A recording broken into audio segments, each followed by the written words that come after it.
What is the field to finish process? What we did is we came up with a process that takes and it converts a exported CSV file that we get from the field, from our data collectors that we collect with the GPS units or conventional surveying equipment, and it converts it to a DWG file that we use in the office. That data is mapped, and it goes to attributed blocks and line features. That data is QA/QC'd, and it's manipulated into a centralized data store, and its data is able to be extracted from that centralized data store also. In the past, the field data was collected, then using various AutoCAD tools and various other tools, that data was then QA/QC'd, and it was stored in a project folder. The problem was there was no company-wide standard, no schema for the data collected. The drawings generated, it wasn't automated. So what we needed to do was speed this process up. There was no centralized data store for the current archive retrieval, and there's no data transformations for the recurring processes. So we had to come up with a solution, and that solution started with the field data collection. So for the field data collection, we came up with a feature code library for the collectors. We went out and we figured out which type of stuff that we had to collect from both the survey side, engineering side, and we started with that. Then we came up with a standardized template. And also from the data collection side, we chose the CSV format because it was simple. It was very simple to get out. Brought that into FME, the standardized template, and it comes into the DWG format. Anybody here currently using FME server for the most part? Okay. Yeah, FME server basically helped us out pretty big because a lot of the recurring tasks were FME processes that our users needed to use for the most part, and we didn't want to get licenses of Workbench for everybody. So comes FME server. So that way we're able to automate a lot of stuff. As far as like security too, we're able to go ahead and kind of secure our environment as well as the data being extracted. So as you can see, we have a QA/QC process for external data coming in, and then also all the field data coming in. Now, the field data itself, once the DWG gets generated for the most part, the QA/QC then takes the field collection, their field books, and kind of looks at the data, make sure everything's good from everything that's generated. From there, it's sent to FME server for a workspace that then imports it into our spatial data store. Now, right now, we're kind of in a shifting phase. We're using FD on top of SQL Server because we're an AutoCAD shop, but we're moving to ArcSVP. So for us, the workflow and the process was kind of an easy transformation as far as with using FME. We didn't have to write a bunch of code or anything like that. We just changed a couple transformers, and we're good to go. As far as extraction is concerned, we have a couple viewers. We do right now use Mapguide server, and we're using ArcGIS server in parallel right now before we ship. And users are able to extract data from our spatial data store with the FME server process. External users as well. So it's a good paradigm for us to where everything's kind of integrated, but we're also leveraging FME server. There you go, 4. Oh, all right, great. I'm a developer, so it's kind of, PowerPoint's not my expertise. From there, basically, the data standards was really a big thing for us. We've got years and years of data. The company's been around for 100 years, so a lot of the stuff's getting digitized and whatnot. So we needed some kind of central data store in order to pull that information in and out very easily. So then from there, I'm going to go ahead and hand it to Chad. Next slide. Yeah. As you see, we went past the 10 transformer. Yeah. We'll probably winning an award for the most. Maybe do like custom transformers, nested custom transformers to break that. Yeah, we might do something. This was an ongoing process, probably going on 3 years now. I might do some updating on it to try and maybe bring it down some. But most of these transformers is for styling, filtering by codes. We also, whenever the data goes in, we have field codes, but sometimes if the data wasn't QC'd right and the code's wrong, we have log files that'll give you, whenever you run the process, if you have an error with a blank code or a wrong code, it'll make a text file with an error message so the person that was QCing the data can go back to it and check that point. It gives the point number, I think Northernese, and the code. So they'll know if something was missed, because some of these files might have over 100, 200, 300 points, and you might have 2 or 3 codes that they had wrong in the CSV file, and if they wouldn't have the log file, they might not have noticed it. That's kind of what it's doing right here. The drawing that it exports, we have it linked to a template. So codes will go to certain blocks based on the code, and then it'll even go further than that. Like let's say a whale, it'll go further on the styling. It might go by the status of that whale or the type. So it'll go to that block for that symbol. And it also we use. Does anybody use Carlson in CAD? It's kind of like if you want to call it, it's kind of like a civil inlay for just map, where you can have point groups and whatnot. So it also, when it exports the drawing, it'll export the INI file and the SQL file and a note file whenever it makes the drawing. So it'll when you open that drawing and you have all those files in the same directory, it'll all link up together, which saves a lot of time. And it also, the points and the lines have object data, and I built into it every time we make a version change, whenever it makes the object data table, it'll be like right now we're on V3, so we won't have any conflicting object data tables, which if you would, it would wipe them out if an attribute changed in those tables. And this is the exported drawing. As you see it, drew all the lines. Well, that's another thing. Well, I didn't. We have line codings on points, so it'll go by like say if you have a pipeline, if you put a line delimiter like 1, it'll draw all the ones. Like say, well, like these roads right here. So it drew them all together as long as they were consecutive, and also you can't see because clarity, but some of the blocks, if they had a symbol, it went under the correct symbol, and everything goes under the correct layer also. So it saves a lot of time. This process, it can be, have 500 points or so, even more. It doesn't really matter how many points. It goes pretty fast. It might take a minute, well, not even a minute, 5 seconds for it to export this drawing, which would have took a CAD drafter sometime all day to draw these lines. So it saves a lot of time. Plus, the codes were QC'd, so nothing's missed. And as you see, it puts all of the object data on the lines and points. And then what I forgot to mention also, whenever they upload this CSV, we didn't put a screenshot, but it's by server-based. So they'll upload the CSV file, and then they'll have some user parameters for field booking page and the job number, and it'll come out under that attribute field booking page, and it also it grabs the import file name, so you know what file was processed with this data, and also it does a date and time stamper on it also, and it puts the versioning on behind it for what FME version we used for CSV DWG on it. Let's see. Did you go the wrong way? Okay. I mean, that's basically what I talked about. It goes through the features, and then the QC goes through the codes, makes log files if you had a blank or incorrect code.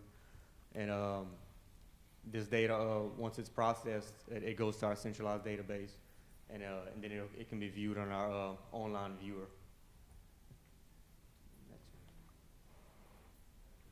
Yeah, this is the viewer that we have on top of ARC SDE.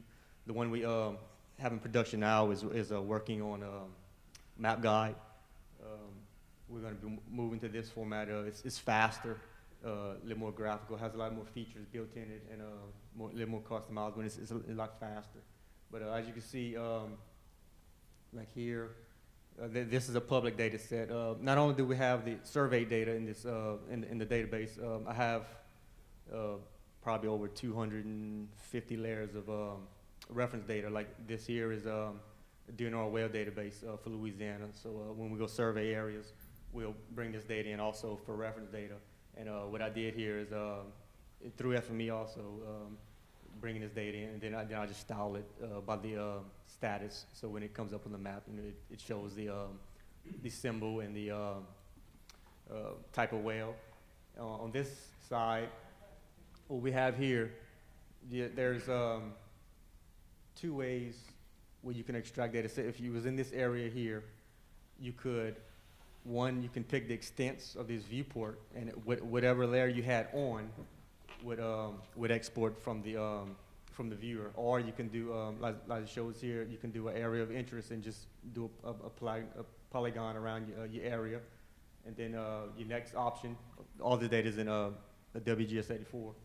Your next option on the extractor is your export datum. So if you wanted this data to come into common datum, is Louisiana South entity 27, you would pick that export datum with projection. And then also right now on the export type, we have DWG, of course, because we're a CAD shop, but also we have shape and SDF that you can also export from it. And then we have another feature we put in for clipping boundaries. So if you wanted, say you had a bunch of pipelines that went out of your boundary, you can clip them to your polygon. So you didn't have, so some of these lines might go for miles and you might not want that, so you can just clip to this area. And then your next thing, you hit the extract button, and it will extract everything that fell into your area of interest and whatever layer was on, and it'll send you an email with a link, and it'll be a or whatever format you pick, drawing, SDF or shape file, a DWG file would come through if you did the DWG, and it would be styled similar to what we did in the CSV to DWG file. So these whales, like for DNR whales, when it would come into your drawing, it would be the correct symbol and have the object data, which in the past, they would just use the shape file that came from the source, say Louisiana DNR. The CAD drafter would bring this in, and you'd have multiple versions of this all over the server, so it would take up space. Plus, they would just come in as a point, and if they wanted to put a symbol to it, they would just bring in blocks and look at the status. It would take a lot of time, so this saves a lot of time on it, and also saves pipeline data as well. They like it annotated certain ways, like might be the size, the operator, product. They would have to click on this line, look at all these attributes, and just mainly put text. Well, going through FME, I was able to grab all these attributes and put concatenators, constants on there. So if they wanted it to be 12-inch in like segment number, doing it like the seg in front of it, I was able to do all that. So it basically when it would come out of here, it would be 90% complete, and then I just have to put a border on it, do some QCing or whatnot, and the drawing would be done. So it saves hours of time on it. Plus, it's all centralized. I update most of these data sets usually monthly, so they always have the most current version, and it's in one place. You don't have it all different offices might have it. More than one tech might have it. So it was just getting polluted with just the same data set over and over in all these places. So now it's in one spot, and then FME is linked into this, brings it all out, styles it for us. So it saves us a lot of time, and also under the same layer, like even the source data, the external data, it all comes under the right layer. Like these here, feature whale DNR, those points are going to come under that layer. So if a tech does something in Lafayette, at our Lafayette office and a Houston Tech opens that drawing up, they're all the same. They'll know DNR wells on the well DNR layer, not on the 0 layer. Same. That's the extractor process. Probably more transformers. It's most of it's actually filters, filtering by codes, types like these here. Just by looking at it, I noticed the process so good. That's probably DNR wells. They have like, no, it's probably this one that goes in. They had like 90 different symbols. So I had 90 blocks for it. Then a lot of these are just going to transformers for clipping. If they wanted clipped, they went to a clipper. If not, they went to a spatial filter. Also, CAD, I know most of y'all probably use CAD here.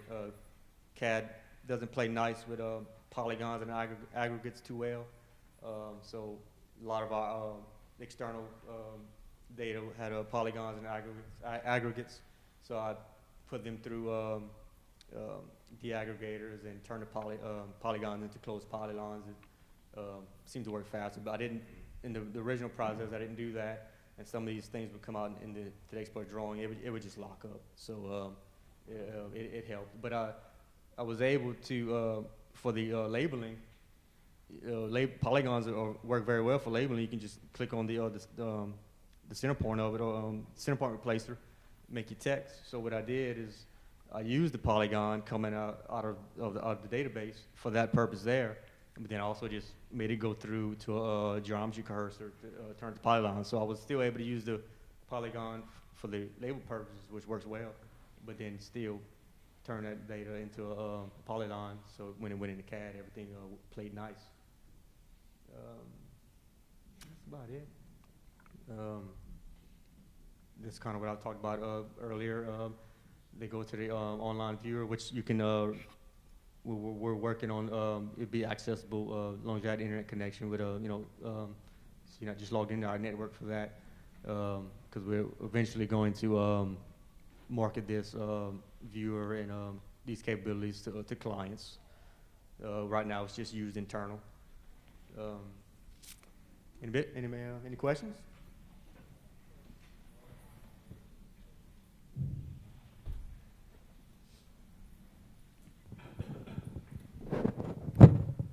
Okay. Did you use dynamic block when you're generating AutoCAD? And also, how do you managing your symbology in your database? Because AutoCAD has their own symbology, all problems. ArcGIS has own good and bad, pros and cons side, and now KML and all different export format has own, pluses, minuses, and all the symbology. How do you manage it? Well, for the viewer, for Mapguide, I'm just using Mapguide's symbology in there, styling by attributes, like that. For CAD, no dynamic blocks. We use annotative blocks, and like some of the things, like say for a whale, they like to show the whale number and name, so I'll make those visible attributes, and the rest is hidden. And then being that they're annotative, another thing there, their blocks are 1-to-1, so if the drawing needs to be 1 to 1,000, they can change it, the blocks will blow up. That's kind of how we handle that. And then in ARC, same thing there, use auto styling in ARC. So I got to style it in 2 places, well 3 now until we phase out the Mapguide, but yeah, that's how we do it. Anybody else? Nope. It's not an yes or no question. Sure, if you want one. Oh, just curious. I'm not sure. You've obviously standardized the data collection, but if there is something, let's say there's something new or there's a change that happens, how easy is it to propagate that throughout the whole system? We've had that happen twice already. We have clients that have their own schema defined already. So I had to make, pretty much use this process and just did a save as, but they had totally different codes. So we actually had to make 2 different field collector codes for the crews also, because they had totally different attributes than what we had. different codes. So whenever I have a client that has something that they need, yeah, we make it. Like I got one we did for planes and Air Liquide, a company. So 2 processes. So whenever we do a job for those people, they'll run it through CSV to DWG planes or CSV to DWG Air Liquide, get the data out in a similar format with drawing just like this, and so yeah, that's how we do it. It's easier to change it on the FME process and keep with our standards in our spatial data store, right? So that way we're just changing the process. Tried to merge them, but they were so different in the attributes that the clients wanted. So it would have been hard to use our schema we already had, because the crews might not have picked it up. Right now, if they have it in their collector, they see, oh, I need to get top of pipe, I need to get top of water. They're going to get it in the field. Now if we could have told them that, and they would have forgot. So we went ahead and changed their field library also in their collector, so they got the data, so we didn't have to send them back out, and redo it, which has happened in the past. Yes. So the CSV changes are as different. So that basically requires you to make changes to the CSV to DWG. Yeah, because it's totally different codes. But then once it's in the spatial data store, the exporter is the same. Yeah, the exporter, I mean, really, depending on... Unless there's something new. Yeah, if it's a client that wants something different, then technically we're still using our standard data store that we can transfer whatever their schema dictates. Yes. So it's really, it's helped out, FME's helped out a lot, of course. We've even used it to certain clients needed things to go in SQL or something, so we'll build a process for that. I'm always building custom processes for clients that want certain things to populate certain tables, or some of them wanted to go in the POS database. So same thing, build a process for it to put it in there for them, and we kind of manage their data. So. And if you want to use FME server to extract for the data extraction, you can put XML into the area of interest if you don't want to use the map. So there you go. You can. Yeah. You can. Because that's all we're passing. We're passing pretty much everything through that way. So. Not a lot of our users. They don't necessarily know that. Yeah. It's behind the scenes. Thanks.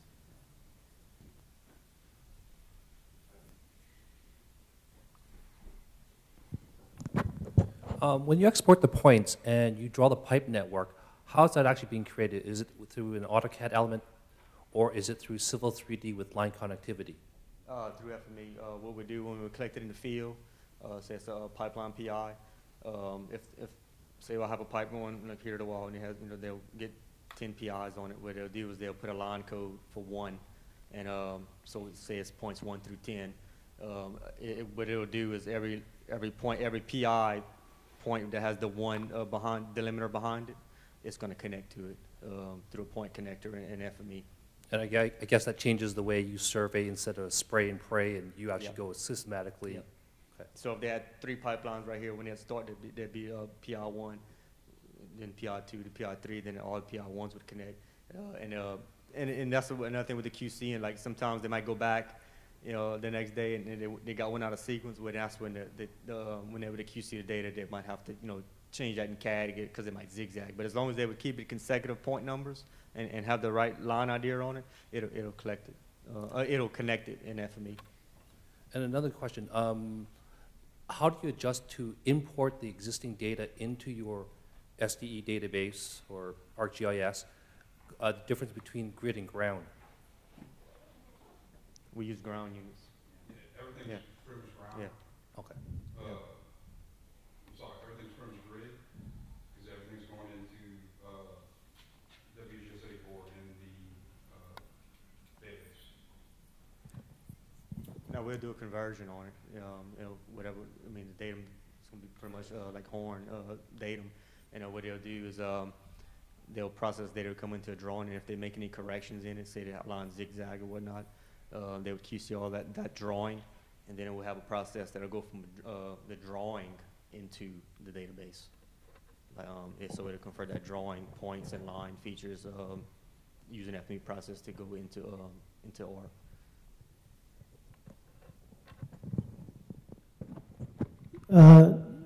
Sorry. How do you handling different zones, UTM zones?